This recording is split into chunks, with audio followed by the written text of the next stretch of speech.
哦，还有3分钟，打了车，找朋友一起干饭。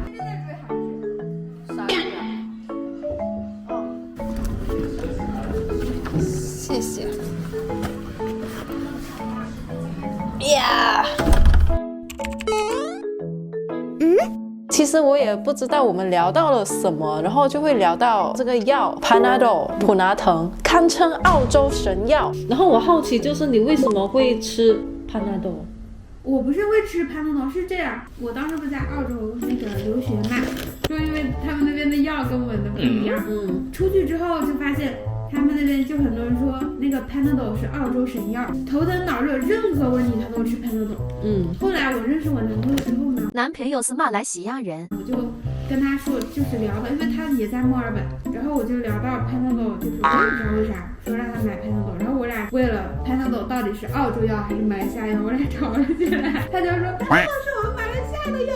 我爸妈从小就跟我说呢，就说这个药呢，它的药效很强，不能够一次吃太多，除非你真的很紧急、很严重了你才吃。不过我吃了之后呢，很快好，大大小小、多多少少，马来西亚人的家里会有备这个药啦。来中国之前呢，我本来想要带一些过来的，后来我忘了。但我回来之后搜，发现中国也有叫扑吸热，它是叫扑热息痛。扑吸痛知道呀，但我们这边不是很少有人吃，因为一般感觉我们小时候感冒轻度的话，医生就是爸爸妈妈就让你在家喝板蓝根呐。上次我感冒，我家婆就给我喝板蓝根。然后如果重了严重发烧，到医院就直接上吊水了，就是这种。这样道理来说，你们还是吃中药比较多。但像我老妈就是轻微的，比如说弄牙啊、轻度发炎，医生都给开处方。包括我当时去澳洲之后，我有段时间也是身体不舒服，吃 Panadol， 然后我才第一次开始吃 Panadol， 然后发现吃了一点用都没有。当时就是在那边的那个就是中国人，人家跟我说啊，我们从小吃强消炎药，说 Panadol 对我们都没用啊。所以你的中国朋友吃了也没用啊？他们都是出国之前自己带了头孢，他直接把那个他的头孢给我之后，让我连吃3天我就好了。我当时就是有一次回去水土不服，就是肚子胀气，但那个胀气已经胀到就是痛到我腰都直不起来了。然后到医院之后，医生就给我开了 Panadol， 我都震惊了，我们已经吃不了 Panadol 了，没用。所以头孢是比 Panadol 还要强了，强很多。但是可能也是因为我们从小就是吃强消炎药，一般的就是消炎药对我们没用了，耐药性。就还挺有趣的。我吃的有效的呀。看个人体质啦，说不定他们经常吃药也有可能。然后我们就继续聊到她就跟她男朋友有一些有趣的事情，还有跟她朋友吃药的一些事情。而且还有很搞笑的，就是他有的那个 Panadol 是很大一个药片，就像泡腾片一样，扔到水里化了之后喝水。然后当时我跟我朋友不知道，我买了之后他说哇这么一大个，怎么会吞了吧？对，他说他们怎么吞得下去的？然后他就咽了之后卡住了，好难受。然后我就在那给他灌水，灌了半天之后，我们看那个说明书上才发现我们是要化开的。这挺搞笑的。他那一次简直搞伤了你，然后好多天都在痛。就这好大，跟1块钱硬币差不多了感觉。妈呀，为什么我这么肥？我要把它弄下一点。原来你也是在乎角度的。我看你平时视频，我以为你都是肥，没有，就是不在乎角度。太肥也不行，不真实。之前我男朋友有一段时间发烧，在中国烧得好严重，连烧了3天。我上网搜了，他们说吃布洛芬，布洛芬在我们中国是止痛药。我听过，我也有吃。他说吃布洛芬就可以就是那个退烧。然后当时我家正好有布洛芬，我就给我男朋友吃，说是可以退烧的。结果现在成了他的一个把柄，他每天跟他兄弟说发烧3天，我女朋友拿止痛药喂我，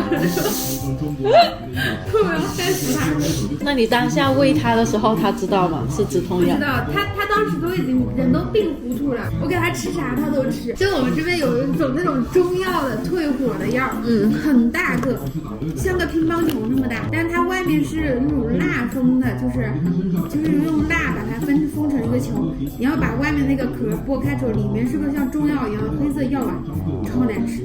就是你吃完之后，你整个人感觉油由内而外变成了那个药丸的味道了。你男朋友病得不轻啊，那时候。对啊，我也给他硬塞了好几个让他吃下去，我估计他当时在想，我都要死了，你还这么折磨我。感觉我们吃的西药好多，就小时候生病，他都会给那种咳嗽药水，红色的。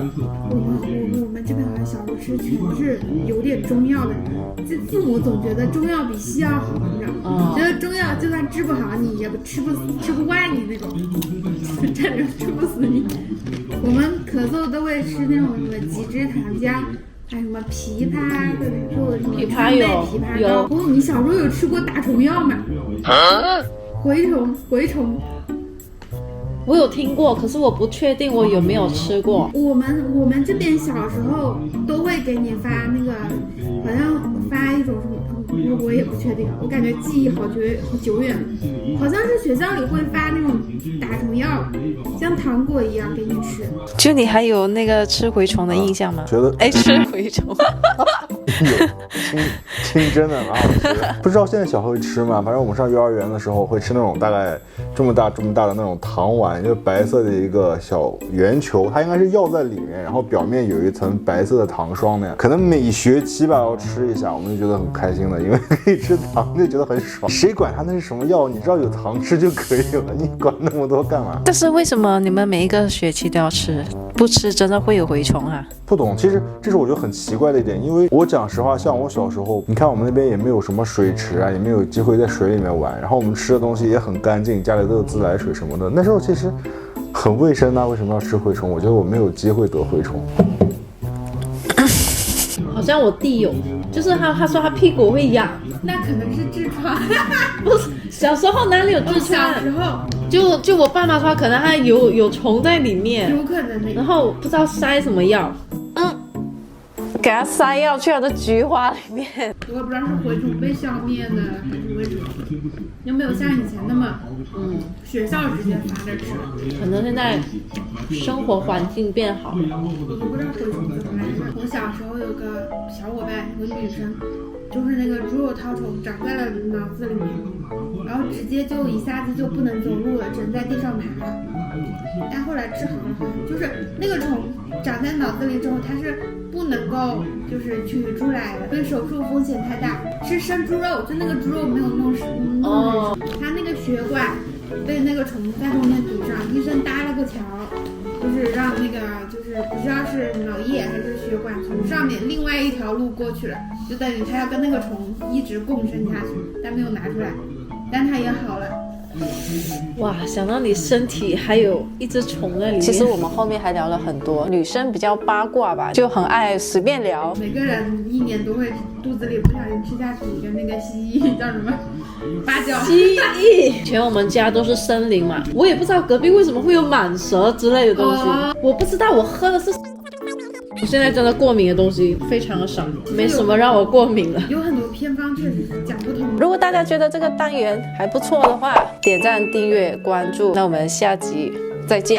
要把这个系列命名为 Ankle 和他的朋友 Ankle and her friends。你的朋友很少呀。没问题，你的朋友也是我的朋友，点击关注的朋友也是我的朋友。这样算一下，我的朋友好像蛮多的哈。谢谢大家，谢谢。